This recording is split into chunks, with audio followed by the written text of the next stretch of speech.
வருஷத்துக்கு வந்து மத்திய அரசு கொடுத்தார்.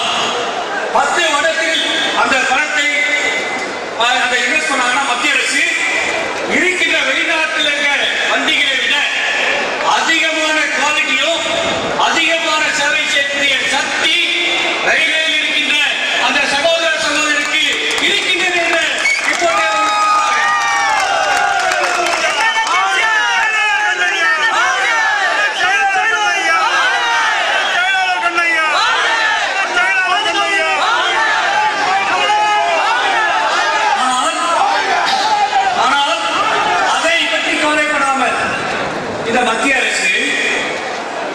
மத்திய அரசு ரோபல் டெண்டரை விட்டிருக்கிறார்கள். இதுல என்ன ரெக்கமெண்டேஷன் வந்து ஏற்றுக்கொள்ள போயிட்டார்கள். பார்ட்டி இந்த ரயில்வே நடத்துகின்றார்.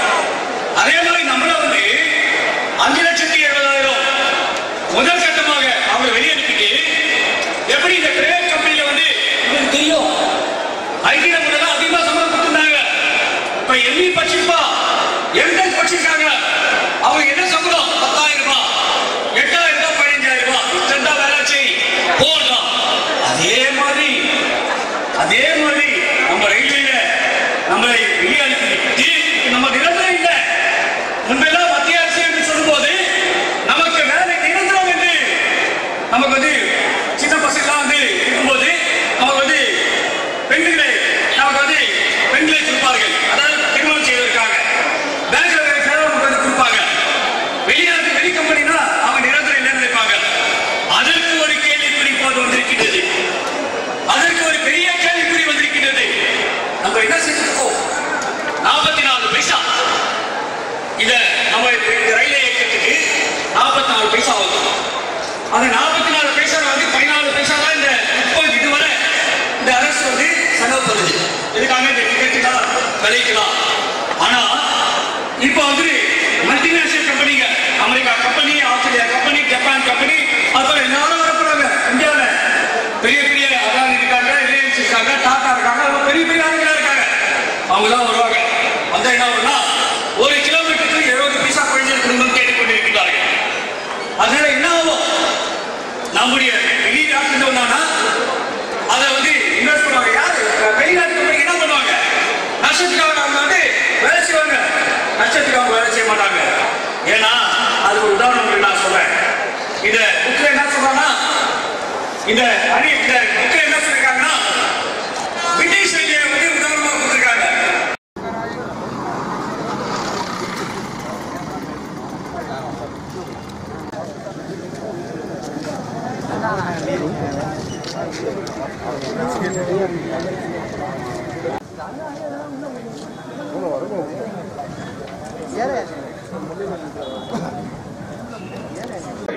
பரிந்துரையை ரத்து செய். ஜிந்தாபாத் ஜிந்தாபாத் SRMU ஜிந்தாபாத் ARF ஜிந்தாபாத் கண்ணையா ஜிந்தாபாத் ராஜா ஸ்ரீதர் ஜிந்தாபாத் வீரசேகரன் ஜிந்தாபாத்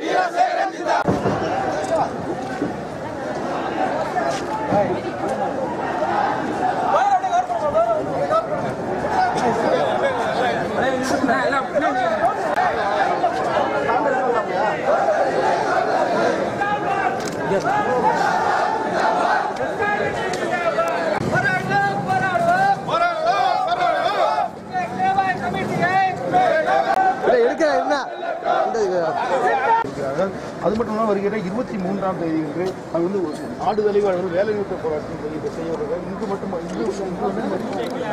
சொல்லுங்க. இந்திய ரயில்வேயிலே 1960, 68, 74 பிறகு எந்த ஒரு அகில இந்திய பொது தொடர் வேலை நிறுத்தம் இதுவரையிலே ஏற்படுத்தப்படவில்லை. நாங்கள் SRMU என்ற பேர் இயக்கத்தின் பொதுச் செயலாளர் மரியாதைக்குரிய என் கண்ணையா அவர்களும் அகில இந்திய ஆல் இந்தியா ரயில்வேமேன் ஃபெடரேஷனுடைய நிர்வாக தலைவருமான எங்களுடைய பொதுச் செயலர் திரு கண்ணையா அவர்கள் பேச்சுவார்த்தையின் மூலமாக பல்வேறு கோரிக்கைகளை வென்றெடுத்தாலும் கூட இப்பொழுது வந்திருக்கின்ற மரியாதைக்குரிய மோடி அரசு இந்த ரயில்வேயை எப்படியாவது தனியார் மயம் ஆக்கிவிட வேண்டும், ரயில்வே துறைகளை பல்வேறு கட்டங்களில் இந்த பொன்மலை பணிமனை, பல்வேறு சபர்மன் ட்ரெயின்கள், அதிவேக எக்ஸ்பிரஸ் ட்ரெயின்கள் மற்றும் ஒட்டுமொத்த ரயில்வேயை தனியார் மையத்திற்கு தாரை வார்க்கின்ற பொருட்டு டாக்டர் பிபேக் தேப்ராய் அவர்களின் அறிக்கையை மரியாதைக்குரிய மோடி அரசு அவர்கள் தயாரித்து வெளியிட்டிருக்கிறார். இதனை எதிர்த்து நாங்கள் பல்வேறு போராட்டங்களை நடத்தினாலும் கூட கடந்த 23/6/2015 முதல் 30/6/2015 வரை ஒட்டுமொத்த இந்திய ரயில்வேயிலே உள்ள தென்னக ரயில்வேயிலே உள்ள அத்துணை தொழிலாளர்களும் கருப்பு பேட்ஜ் அணிந்து கருப்பு சட்டை அணிந்து எங்களுடைய எழுச்சியை அமைதியான முறையிலே காட்டி வந்தோம். இன்னும் இதற்கான ஒரு முடிவை மத்திய அரசு எடுக்காத காரணத்தினால் இன்றைய தினம் ஒரு கருப்பு தினமாக கருப்பு போராட்ட தினமாக அறிவிக்கப்பட்டு மரியாதைக்குரிய என் கண்ணையா அவர்களின் பேச்சுவார்த்தை உடனடியாக மத்திய அரசும் ரயில்வே துறையும் எங்களுடைய பொதுச் செயலரிடம் பேசிக் கொண்டிருக்கிறார்கள். கூடிய விரைவில் அவர்களின் உத்தரவு வந்த பிறகு அடுத்த கட்ட போராட்டமான ரயில் மறியல் போராட்டம் வருகிற 23/11/2015 தொடர் வேலைநிறுத்த போராட்டமாக நிச்சயமாக நாங்கள் ரயில்வே துறை கையில் எடுக்கும். எங்களுடைய போராட்ட குழு தலைவர் மரியாதைக்குரிய என் கண்ணையா அவர்கள், அதாவது கூட்டு போராட்ட குழுவோட தலைவர், அவர் கன்வீனரா மத்திய அரசு அறிவித்து ஒட்டுமொத்த மத்திய அரசு தொழிற்சங்கங்கள் எல்லாம் எங்களுடைய பொதுச்செயலாளர் மரியாதைக்குரிய கண்ணையா அவர்களை இந்த போராட்ட குழுவோட கன்வீனராக அறிவித்திருக்கிறார்கள். அவர்களுடைய தலைமையிலே நிச்சயமாக 23/11 முதல் எந்த ரயில்வேயும் தன்னுடைய வேலை நிறுத்தத்தை கையில் எடுக்கும். எந்த ரயில்களும் ஓடாது, எந்த பணிமனையும் வேலை செய்யாது என்ற எச்சரிக்கையை இந்த எழுச்சி நாளிலே நாங்கள் தெரிவித்துக் கொள்கிறோம். எஸ் வீரசேகரன், துணை பொதுச் செயலாளர், பொறுப்பாளர், பொன்மலை பணிமனை கோட்டம்.